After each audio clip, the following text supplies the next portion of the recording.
嗨，大家好，我是赫曼。今天要来跟大家分享的是如何清洁洗衣机、洗衣槽。农历新年快到了，想必大家都开始大扫除，然后清洁一些家里日常用品设备。那洗衣机就是一个很大的一个物体，那你要清洗的话，其实很不方便。有的人会把洗衣槽拆起来用刷子去洗，那当然是最干净。有的人会去买那个什么洗衣槽清洁剂，像我之前也买过。那今天要跟大家分享一个非常简单又便宜、效果又好的方式，那就是利用化学反应去做清洁。那首先需要准备的材料有柠檬酸、过碳酸钠，就这样，还有一颗真诚的心。第一个步骤就是把水装满，然后切到浸泡模式。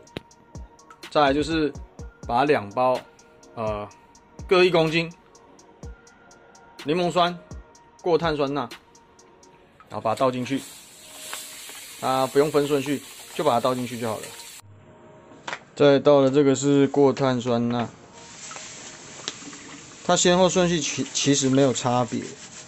然后倒下去，你就会发现它开始产生大量的泡泡，这就是它在产生反应，然后再清洁。那最好的方式就是，有的机型你切换到浸泡模式，它会先稍微搅拌一下。那我觉得这样还蛮好的。它正在产生这个反应的时候，然后你切换这个搅拌，让它搅一下。那之后呢，你就可以把电源关掉，让它保持浸泡24小时，就是一天24小时，让它彻底的深层的去洁净之后，你再把水排掉，它就会清掉非常多的脏污垢。那让它搅拌完毕，就这样把电源关掉，然后就放着静置，让它继续的去做深层的清洁。不用担心，这个是不会伤害你的洗衣槽、你的机器，那些是不会伤害的。它是很缓和、很温和的方式，我已经用了好几年了。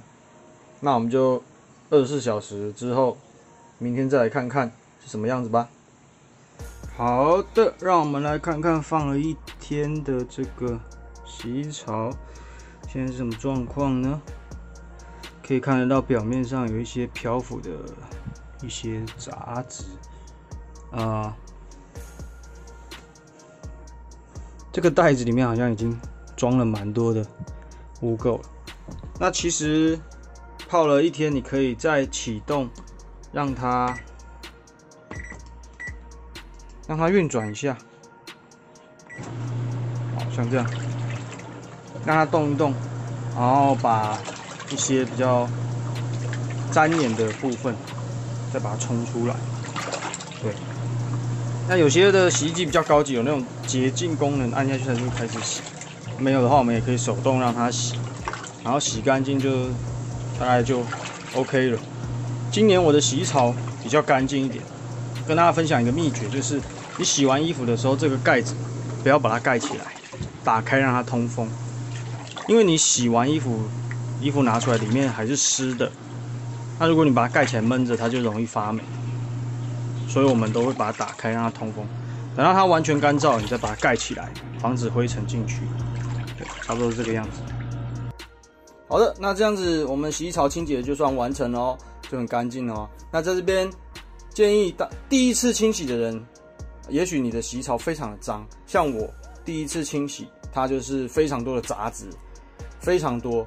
然后因为洗衣机排水它是慢慢的降下去嘛，所以它有一些杂质可能会粘黏在旁边的壁上面。你可以用水管把它冲一冲，或者是你再把它接满水，然后再让它运转一下再排掉，多排几次，把杂质完全排干净，你再去洗衣服，不然你的衣服上面会粘到很多的屑一些有的没的。对，这是一个 tip 分享。好，那希望大家会喜欢这个影片，希望可以帮助到你们哦。那在这边也祝大家农历新年佳节愉快，跟家人幸福快乐美满，拜拜。